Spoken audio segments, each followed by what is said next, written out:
Hey guys, welcome back. Today we're going to smoke some ribeye steaks. Now Sam, tell us a bit about what we're working with today.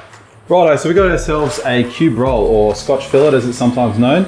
It's basically the muscle that goes in between the chuck on the shoulder of a cow and then the sirloin towards the back. It's one of the back muscles, super tender, a lot of marbled fat in there, perfect for doing steaks.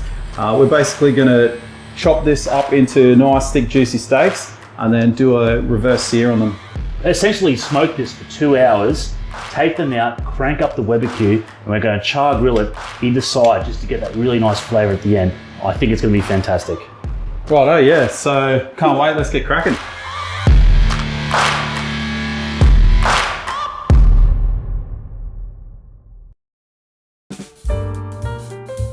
Now, as you can see, we're going to cut this rib fillet into probably 1.5 inch thick slices. Nice and juicy, lots of smoke penetration. Yeah, exactly. We're always looking for that juicy penetration.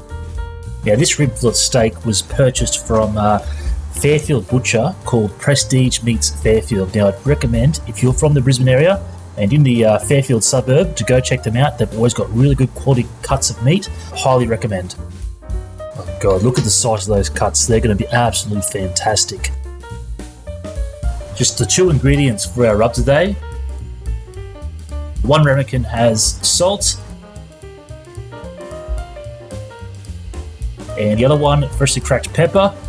So we're just going to pour that into the bowl.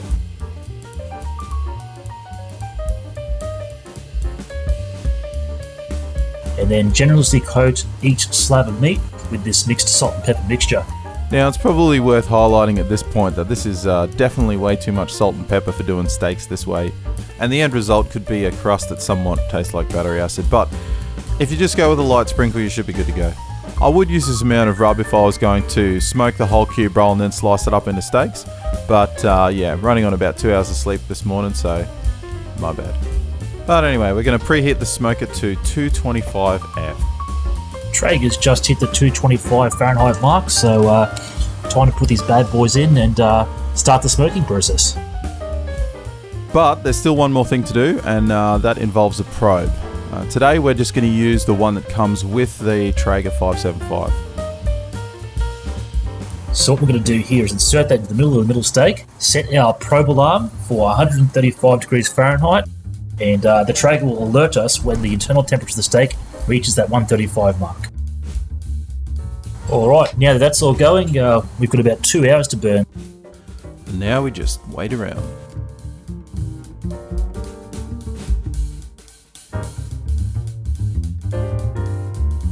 Let's see what the dogs have to say about all this.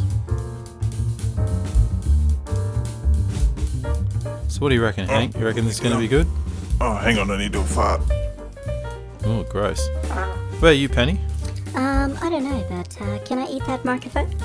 Oh yeah, can I eat it too? No, guys, you can't eat the microphone. We're talking about steak here. Oh, steak. Wait, what was the question again? Is it done? So, Hank, what do you reckon about this reverse sear method opposed to just cooking it straight up on the barbecue? I'm hungry. Hank? Hank, any thoughts? What? It's been about 2 hours now, and the Traeger's given us the alarm to say the internal temperature of the steaks hit 135 degrees Fahrenheit. We've already preheated the barbecue, full noise, so now we're going to take those bad boys off and move them over to the barbecue to get that really nice grill flavour on the outside.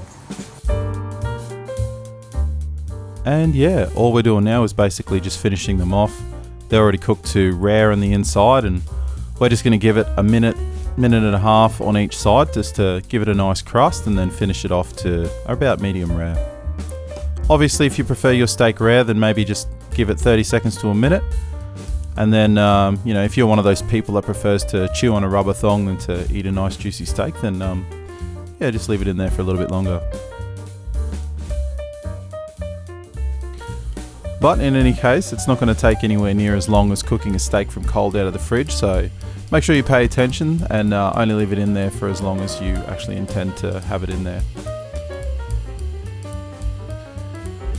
So yeah, now we're pretty much done. We're going to take these off now and take them over to the table, tent them in some foil and then rest them for at least, 10 to 15 minutes. Then from there, we're going to slice into it and then see how she tastes. The steaks have been rested now, and Sam, they look fantastic. Will you do the honours? Let's cut them open and have a look. No worries, I can do that for you. Righto, so let's cut into this one here and have a look. And as you can see, yeah, look at that, that's perfect. So nice colour, nice and juicy, and as you can see, it's like consistently cooked all the way through. So that's the beauty of doing this reverse sear method, is that you're going to get not only the added bonus of a bit of smoke flavour, but just consistent results every time. Alright Sam, best part of the day, give us a taste test. Oh mate, yeah, the crust is a bit savage, but man, the flavour's so good in the meat, and yeah, so juicy. Look at those juices. That looks absolutely spot on.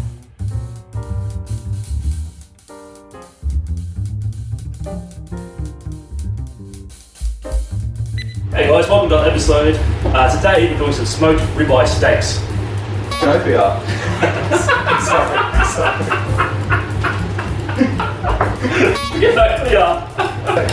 So Sam's going to be back home in about 2 hours, so we're not going to get much done. This might be a 2-day thing. Will this help? More of this?